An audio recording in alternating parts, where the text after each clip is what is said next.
Christine。咁2月13號就發生咗7級地震咧，福島嗰邊。咁我住喺大阪嘅，所以其實對於我係冇影響，我係好安全嘅。咁但係今次因為都係一個7級嘅地震啦，所以其實都幾嚴重嘅。就係喺福島嗰邊，其實已經係一個6強嘅震度等級啦。而日本嘅震度等級咧，就係呢張圖所講嘅級數啦。咁如果你話係今次2月13號福島嘅地震，其實去到關西一邊咧，我哋感受到嘅震度就只有震度1。咁其實係即係基本上你喐緊、你行緊都唔會感受到有任何嘅地震搖動啦。咁而去到真係最強嘅地震就係福島嗰一帶嘅地方啦，就係6強。咁6強係真係震得好犀利嘅，係即係一啲舊嘅建築物可能會冧啊。咁當日地震完之後嗰1-2個鐘，都好多朋友問我有冇事啦。咁其實我真係住喺大阪呢邊係冇事嘅。咁但係大家聽到地震好似好驚咁樣啦。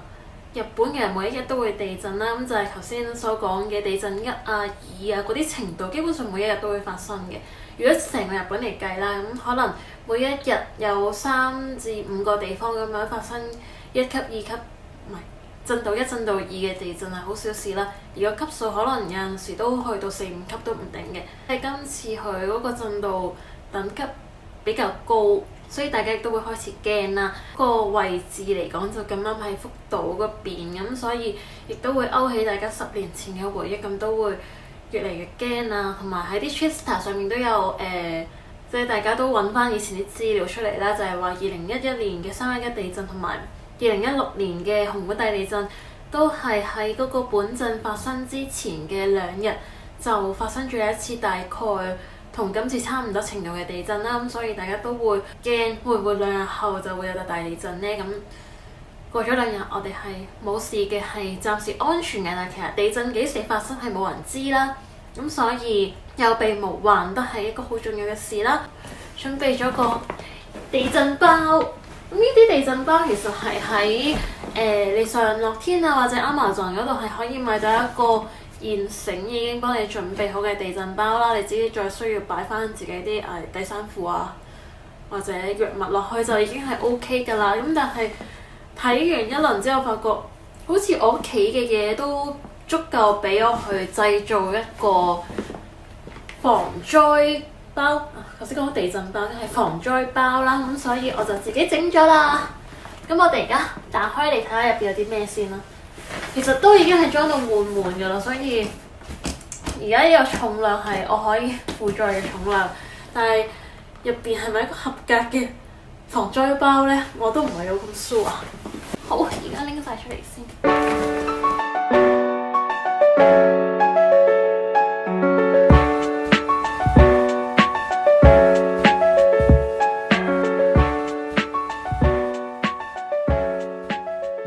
咁將個背囊所有嘢拎晒出嚟就係、其實唔係好多嘅啫，可能係咯，你平時可能去 camp 啊之類你會帶嘅嘢啦。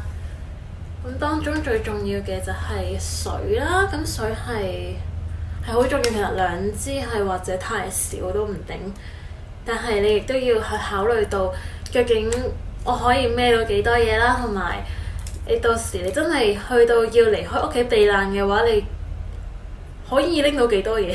你可能要跑啦，又或者最 worst 嘅情況下，你可能連樓梯都走唔到嘅時候，你要爬出去啊，擒梯離開屋企都唔頂，所以你都唔可以話真係咁重嘅嘢孭出去咯。咁另外仲有食物啦，食物都係可能真係太少啦。日本係有一啲叫做防災食品嘅嘢，就例如話係啲罐頭啊。罐頭一打開就係麵包啊、蛋糕啊，或者有啲係加水落去就已經係整成一個飯啊、咖喱飯啊之類嗰啲都有嘅，但我冇買到啦，好貴啊嗰啲。跟住仲有啲道具嘅嘢啦，就例如啲膠袋啊，或者啲文具啊、cutter 嗰啲都需要，因為唔知點解需要，但係總之需要啦。然後就係啲尿袋啊。叉電器啊之類嗰啲嘢啦，因為係咯，你知啦，而家冇電話就等於命都冇噶啦嘛。跟住仲有個耳壓風啦，然後就係而家一定要用嘅口罩啦，仲有你啲替換嘅衫啊，又或者啲叫做御寒衣物啊、底衫褲啊、M 巾毛巾啊嗰類嘢啦，因為你唔知道會唔會落雨，你會唔會整濕個身，係咯，太多不可以預期嘅嘢，咁其實都唔係啲咩御寒到嘅嘢嚟㗎啦，但係起碼有衫着啦。跟住就係呢啲手套啦，因為好似又係話你唔知要爬上爬落、上山下海嘅時候都有用啊嘛。仲有就係啲預咗自己會受傷啦，所以就係啲消毒藥水啊、膠布啊。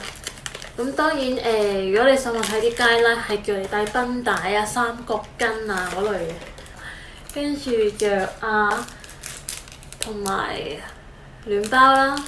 咁如果話比較特別嘅，我相信就係呢一個 emergency toilet 啦。即係雖然佢係一個便利 toilet，但佢亦都唔係話你喺荒山野嶺去廁所用啦，佢都係叫你係要去一個正常嘅馬桶嗰度排泄嘅。咁其實點樣用呢？佢就係一個膠袋咁樣笠住個馬桶啦，跟住你就可以舒暢地排泄啦。之後呢，佢仲有一包嗰啲叫做咩啊？粉末咁樣嘅嘢啦，即係呢啲咁樣嘅，哇，好似公仔麵個包粉啦，即係將呢包粉呢倒落去，咁你嘅排泄物就會凝結啦。咁凝結咗之後，你就將個膠袋綁好，之後當普通垃圾咁樣掉咗佢，就係咁。我希望我唔需要用到啦。咁點解要用呢？因為你到即係地震嘅時候，其實係斷電斷水呢啲嘢好小事㗎咋。咁你即使去到避難所，有可能都唔會有呢個俾你沖水嘅廁所啦。咁所以大家都要用呢種咁樣嘅便利廁所去排泄啊。跟住仲有呢個呢，就係一個飲用水嘅袋啦。咁呢度你見到寫住普安士。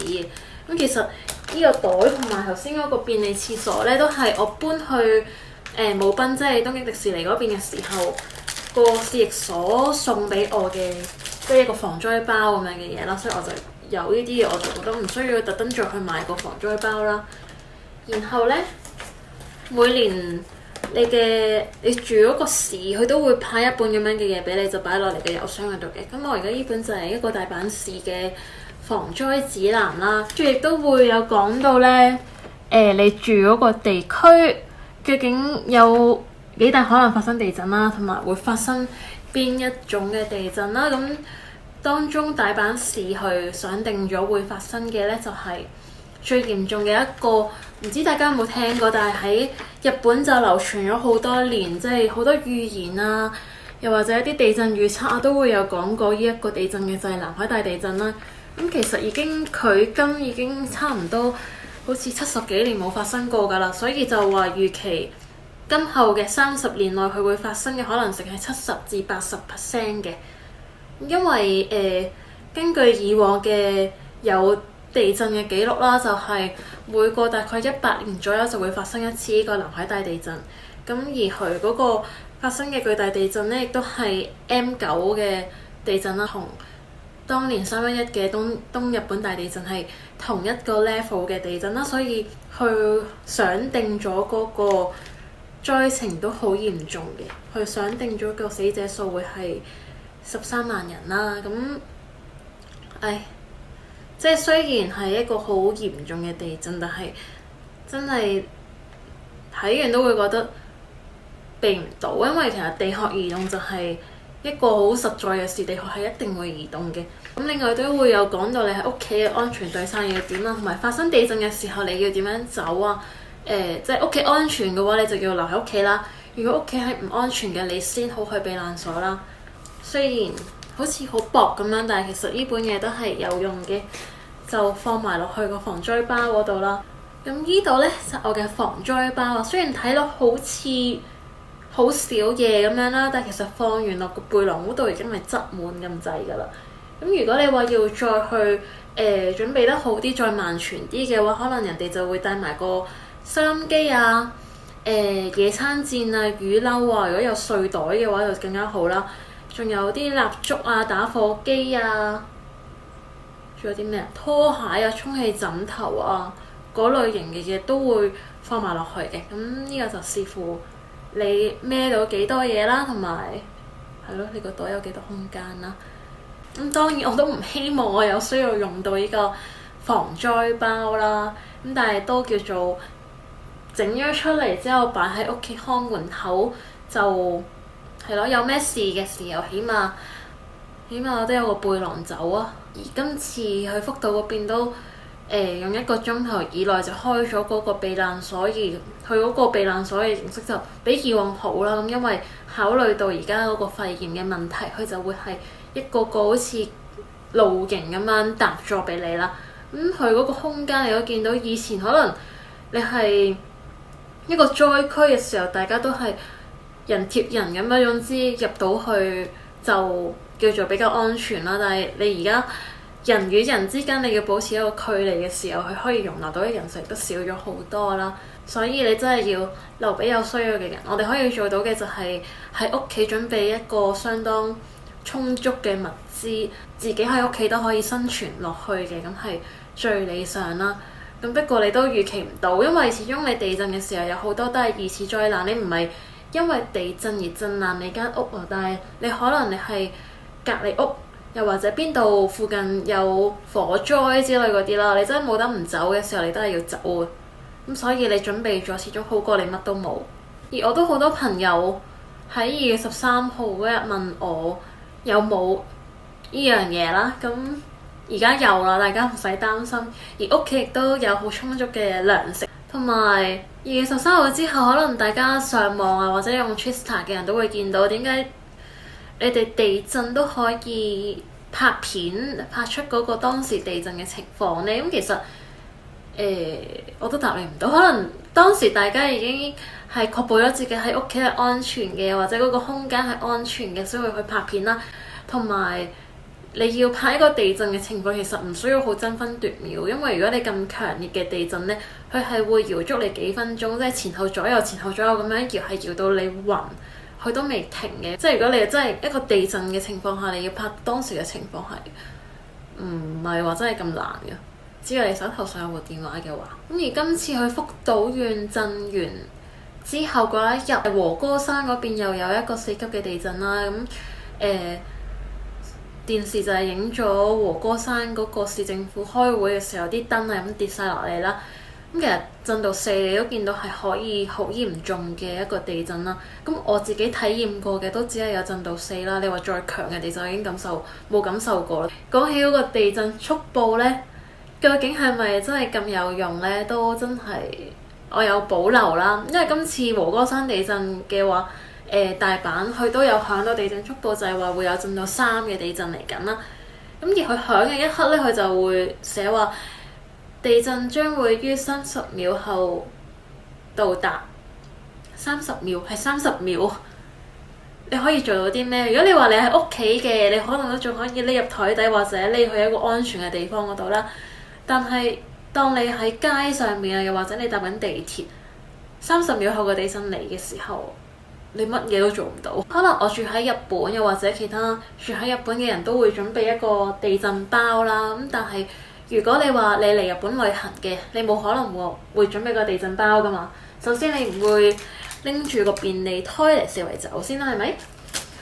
咁如果嚟旅行嘅話，你喺出邊嘅時候就當然你跟其他人走啦，即係你見到人哋點走你又點走啦，你都冇乜嘢可以做到，你語言不通又喺條街上面嘅話。但係如果你係喺酒店入邊，即係你夜晚瞓覺嘅時候地震嘅話呢，你只需要保持冷靜啦，因為如果你住嘅唔係啲咩百年旅店啊、木造建築嘅話呢，其實嗰個防震能力都好好嘅，因為酒店同埋一啲比較高嘅建築物，其實佢哋每一年都會檢查幾次，去確保係符合嗰個防震啊，又或者啲安全嘅指標啦。相信酒店入邊係一個比較安全嘅地方啦，而且酒店係一定有充足嘅樽裝水供應啦。你毛巾啊，又或者啲被啊、御寒衣物啊嗰啲一定會有啦。即係如果你太凍嘅話，你着10件酒店嘅睡衣，我相信你都會暖啩。